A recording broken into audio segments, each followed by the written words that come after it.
Okie doke. I'm going to talk about two boats. They're both sloops of war, which won't surprise some of you. And they're built at 1/8 of an inch to 1 foot. I used to make models at 1 to 144, 12th of an inch to the foot. But as my hands get shaky with age, I've moved up in scale. Now, you may wonder why there is a picture of a small Spanish port. This is the port of Tarifa, up on the western end of the Straits of Gibraltar, opposite Tangier and Morocco. And of course, it's lent its name to that well-known word in international trade, the tariff. I used to take a villa for about 3 months in the hills behind Tarifa. And of course, I wondered what I was going to do with my evenings and if I wasn't going to for a walk or the weather was bad. So I thought I'd probably do some model making. Now, as some of you will know, I'm particularly interested in the sailing sloop of war. So it was with some delight that as I was looking for something to build, hang on, we've got a prop there, I discovered these kits by a firm called Shipyard. Now, the thing about them is that they are incredibly accurate, they're beautifully printed, and they're made of card and paper.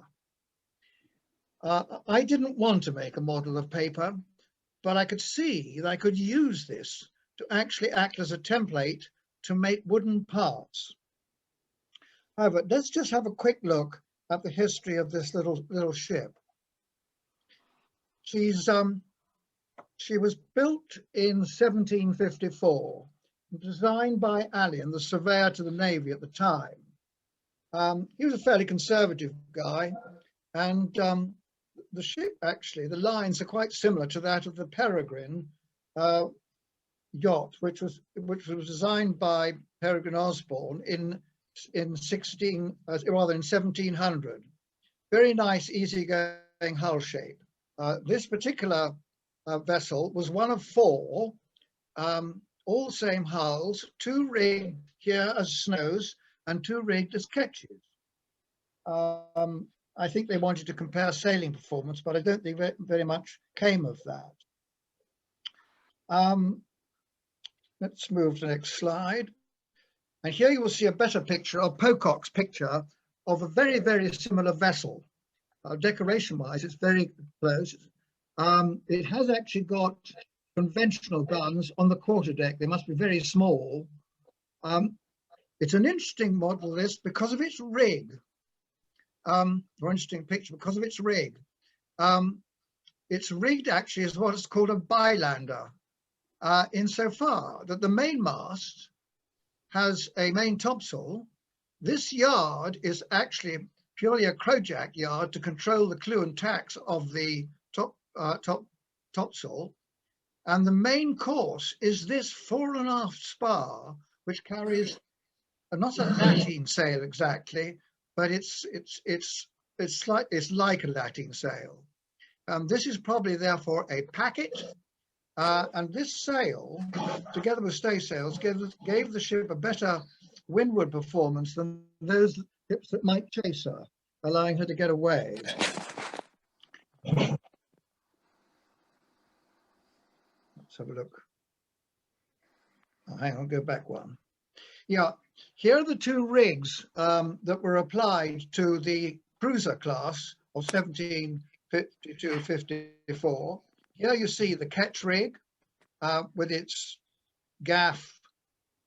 Well, it's got a main course. Its mainsail is the foremast, as opposed to this one, where the main mast is the aftermast. It's got a gaff on both of those, whereas this one doesn't. And we've got a top gallant on the main, and on here on the mizzen we've just got a topsail. So those are the 2 rigs that apply to this class of vessel. And here is the one that is rigged the way my model will be rigged, and this is the snow rig. And it's a snow because between here, this platform, and the deck, in merchant terms, they had a spar. tristle spar. In the Navy, very often used a warp, from a very thick warp from here to the deck. The reason being, of course, if you shot that spar away, you lost your mizzen. And in fact, if it wasn't a spar and a warp, you could re-rig an alternative. Quite a sensible move. But this is the snow rig, and it's an advanced snow rig because it's got top gallant sails. Right, here is the part of the instructions for the kit. This bit at the top is all actually in card, and you press it out and it goes together precisely. It's beautiful. There are no instructions with this kit. Everything has got photographs and everything is numbered, so you know where everything goes. And it does fit up very well, particularly the skeleton. And here are some other printings, not very well focused, I'm afraid. This is the card, the very strong card with the skeleton of the vessel. And here are the other sheets, very accurately printed out. These are all the blocks, but you can get a complete set of block cut out, ready to put together if you wish, together with spars and things like that. Now, this is the skeleton. And it is an incredible piece of work, not by me, but by the guys who printed it. They laser printed it. You can see where it's been pressed out of in the background. It fits together perfectly. And the clever thing about it, it's got this buttock to bowline vertical former here. So basically, it gives you an egg box construction. I painted this with super glue, and it was therefore very light and very strong. It's a super little, and it hasn't shifted at all. Now, the first thing, once you've got the skeleton fixed up, is you've got the decking to put on. Now, that deck is the printed deck, over which I've overlaid with very, very thin veneer planking.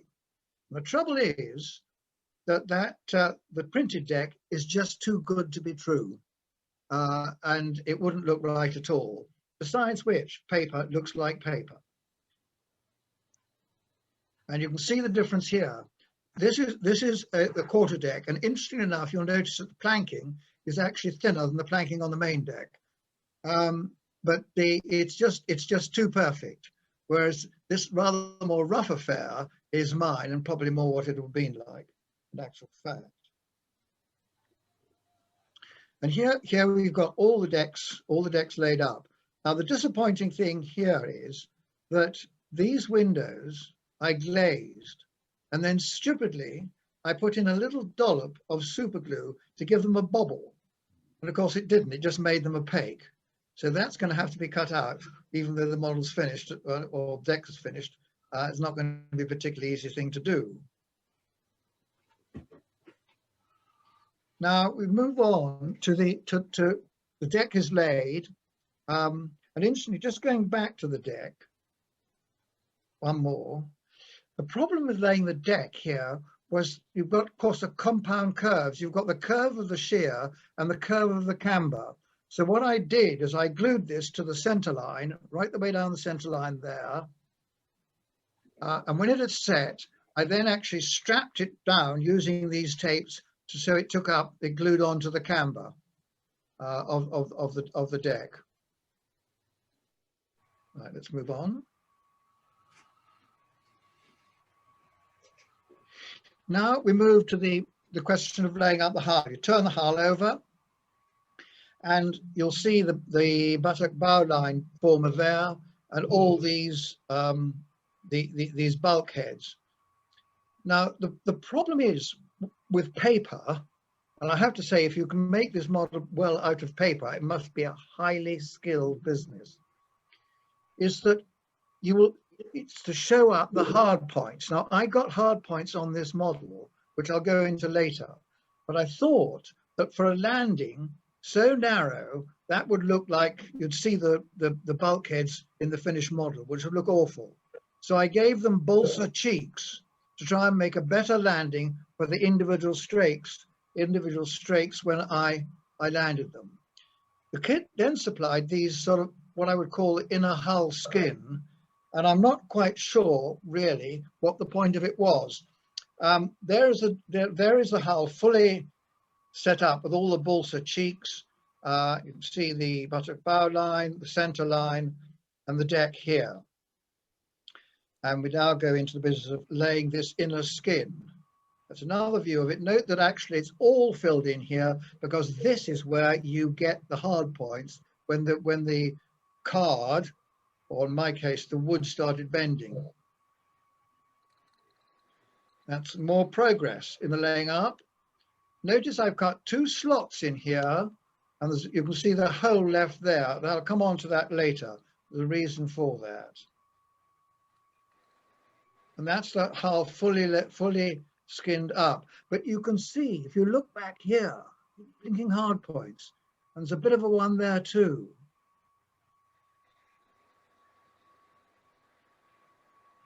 That's turned the right way up, and you can see the deck. The only thing that's worth noting here is actually the slight small bit here, which is actually the top of these, and that of course gives you a fixing for setting up the bulwarks.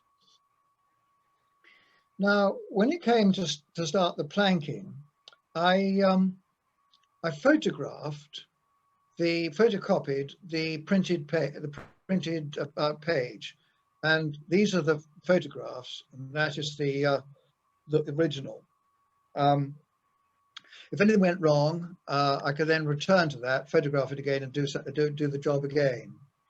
But this you can see here. This is where I've cut out one bit of planking, but all these were then cut out individually. This is stuck down, and once they're individual and affixed to the thing, I could actually sand all the paperwork off. Oh dear, hang on. John, I've lost you. Oh, well, you seem to have dropped. Oh no, you are sharing. Well, just go back to slideshow and see what happens. No, it's all right. We've got it. We've got it. That's okay. Ah. We're back. Yeah, okay. We'll go to the next one. Yeah. Okay, now that's her upside down. Again, that buttock bow line, you can see it coming through here.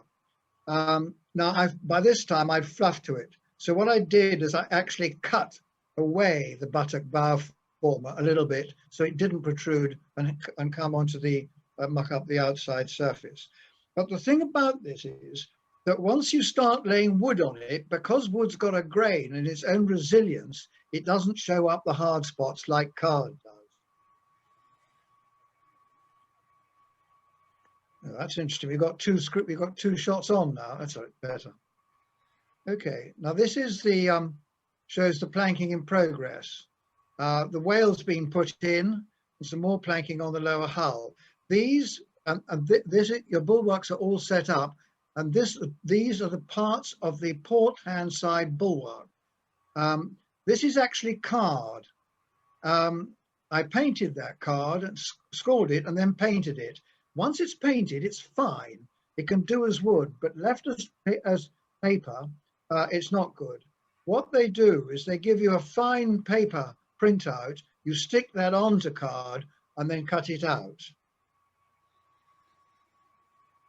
Now, what we have here is the individual strakes. Now, one of the most useful things about this kit is that, of course, you've got effectively an expanded planking diagram. So you can cut out the individual strakes, and there they are in their individuals. They are then laid onto the hull, and they are then sanded off down to the wood.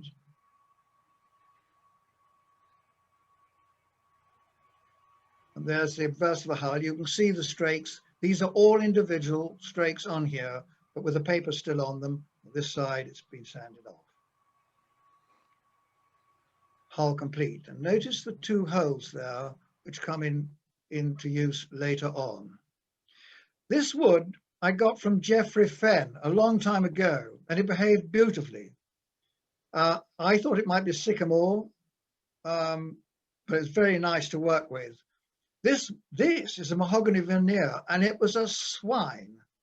All these are cut by knife, and I found that I couldn't cut down a plank. I had to cut up the whole time. So if I was taking this plank out, I'd have to start cutting here and then slowly breaking it out from the main piece of wood. Otherwise, the grain took over and you've got a rotten shape. And that's it, the right way up, with all the planking complete. Now we're on to the center line, 2 parts, the stem and the head, all fairly straightforward. And these are the keel, 2 parts of the keel, forward part of the keel, aft to the stern post, which will go there. And this is where these 2 holes come in, because I needed to be able just to locate this center line of the keel upright and exactly in the right place. So the posts came into use there to slot it exactly into the right position. And there is the center line in place, stern post in, keel, stem and head. And there she is with her, the frieze put in, that was provided by the kit. And I scuffed it up a bit because I quite like the look of it, and put it in there. And these are 2 fine beadings to cut out and put in, and they are eventually painted gold. Rudder is on with its gudgeons and pintles. Another shot of it. Here you see the cap rail, and these with its holes in it for taking the stunts for the swivels, and 1 or 2 other fine bits and pieces to go around the hull. There's the rudder. You can see the scale of the ship compared to a pen.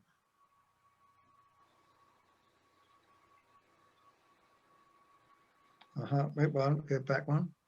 Stern of the vessel. This is magnified almost by 2. This is a British 20p piece, which must be about a centimetre across. Yeah, that is wood laid on there. This is actually what I call the loot counter, and it's actually carved, and it's actually had a lovely sort of picture on it, which I painted out because I reckon these sloops would not have been highly decorated.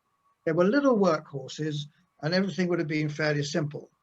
The actual decoration, such as it is actually my own invention for her, twisted wire. These are being glazed, these windows, and it works here. You can actually see through. There she is again. This is about magnification times 6. Now these are card, and I had to give them some relief. So they were printed on the outside. So I turned them upside down and then pressed from behind with a slightly blunt spike to try and get the relief into them. At this scale, it looks pretty bloody crude, but when you look at the thing for its size, it's not too bad.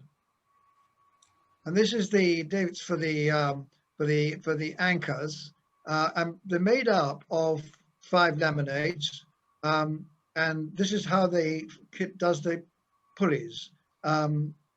So they're all stuck together, and that, of course, will stick onto there. So you then land up with sort of the idea of a pulley in there. So you can actually wire that up when you set up your anchors. Then veneer the top and the inside of that particular part. This is the makeup of the heads. Quite difficult, actually. Quite fine stuff. One's getting almost, we're in case of wood where it's disintegrating if you don't cut it very carefully. And this is the grating. I didn't understand actually that the grating was actually built on a curve. Yeah, fiddly grating's difficult enough. To build it on a curve must have been really quite a feat. This is one piece of card which I had to cut out, but I had to actually use an awful lot of glue as I was working on it to stop the whole thing disintegrating. But the head I found quite complicated, so I had to draw a picture for myself as to what was what, so I could really understand it. But these bits, particularly up here, were very, very, very fine. It's a slightly not really to scale, isn't that shape normally? It's more blunt than that. But in order to understand what the heck I was doing, I had to do that. There is the, hang on, let's go back a while. That's it. There is it, again, magnified by about 3 or so. Still some tidying up to be done on the grating. Making the fiddly gratings for the deck, they're beautifully printed off on paper, but you know, with black and yellow. But I didn't like that effect, so I actually stuck the piece of printed out grating onto a more robust piece of card, and then stuck that to a piece of MDF, which is, of course, completely doesn't warp at all. I then stuck the gratings down onto this card, cut them across, and inserted the cross gratings. Turned it upside down, cut the spare off, and then sanded the rest away. It's not structurally, it's not the right way to do it at all, obviously, but it worked in this case at small scale. There's the finished thing, magnified by quite a bit. Everything in place. I've got to do some work on the front of this head here to get a set up. As you can see, these band around them. Yes, and they're it's about 4 times the size of what it really is. And there she is, virtually where she is finished. Use the cheek there. Another one gives you the scale of the boat. She's just about 8 inches long, and there she is. And she is at the moment waiting for equipment to go on board and eventually be rigged. That's about the size of her. Right, moving on to the Alert. Now, I didn't make this model. I got it made by a chap who was a professional. I gave him all that you've just seen, plus an awful lot of advice, and he set to and went about it. And this is the skeleton. Very much similar sort of thing. Another view of the skeleton, but with this piece put in. This model hasn't got the bow buttock line, so it is not quite so strong as the one on the sloop. Very neat work putting in this underlining of the bow. And here she is planked. This is all carvel and not easy.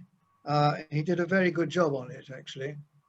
I gave him this. This was a rough sketch of mine, magnificently cleaned up by John Garnish using his Photoshop and other gadgets, which I don't have. But I've actually built a lapstrake hull full size, and I needed to explain how you get everything coming down to the stem to land properly at the stem. So you have to cut a ramp in the lower plank to allow the plank going over it to come in gently and but nice and flush at this point here. And then the easiest way of actually getting the rebate is to add a small veneer over the stem. Another shot of his work, and there it is as she is now. But a beautiful little boat and quite well known.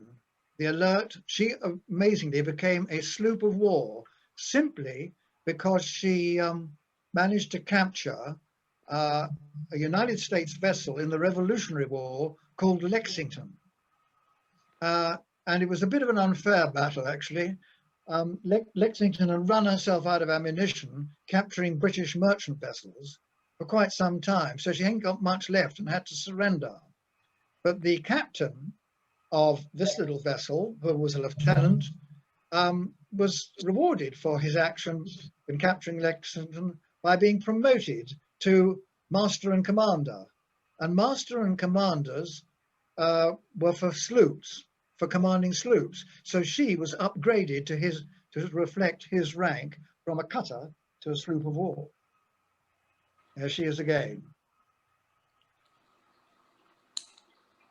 Now, there is one fault in this which will have to be corrected. Probably more, but one very noticeable fault, and it's a fault in all the other models of this ship, and that is that these stanchions, which take swivel guns, have been set up actually at right angles to the shear line of the vessel, which, if you think about it, is nonsense. Now, they should be set up in line with the framing of the ship, which is set up at right angles to the keel. This is the right angle to the waterline, which would also be incorrect. This is the right angle to the framing or to the keel. And there you see it being parallel. But if you look at the framing now, you will see that these frames actually are actually canted a bit. And that's terribly important. And I couldn't bear to have something that was inaccurate in that way. There's another model of her, not mine. Now this is another model of her, I think produced by Shipyard, and at their scale of 1 to 72. They've made quite a lot of these models at the two scales of 1 to 96 and 1 to 72. But this looks to me to be the larger scale. Very well done. But interesting enough, to me, this looks like wood and that looks like paper or card, which is a pity. I don't know about that. It's painted over anyhow, so it wouldn't show. Decking looks quite good, although it's a little bit too perfect. And this again, I would say, is a 1 to 72 model of Alert. And what is quite nice is he's got this wire guardrail set up on very thin stanchions. Yes, you can see them there. That's a nice feature to have on it. But again, look at these, they're at the wrong angle. One final picture of her. Now, just turning to an idea. This, forgive me, this is slightly wrinkled in the middle, but it's been stuck on card and not stuck down too well. This is a plan from the National Maritime Museum's plans department, and it's of a French privateer, three-mast privateer, very fast ship, I should think. And the great thing about this, it's got an awful lot of stations along here. Now, one could, from a plan like this, make something like this, which is wolf, the wolf skeleton. You've got all the information to make the stations. You've even got information by plotting things onto the body plan, so you could actually draw a profile of the bow buttock line if you wanted to do that. You've certainly got the profile from the plan as well. But if in fact you want a bow buttock line, all you have to do is do a vertical line here, mark it off on all these points, and then mark them in the correct place along here, and you'll end up with the right thing. Armed with a plan like that, you can do what's just been done with that kit.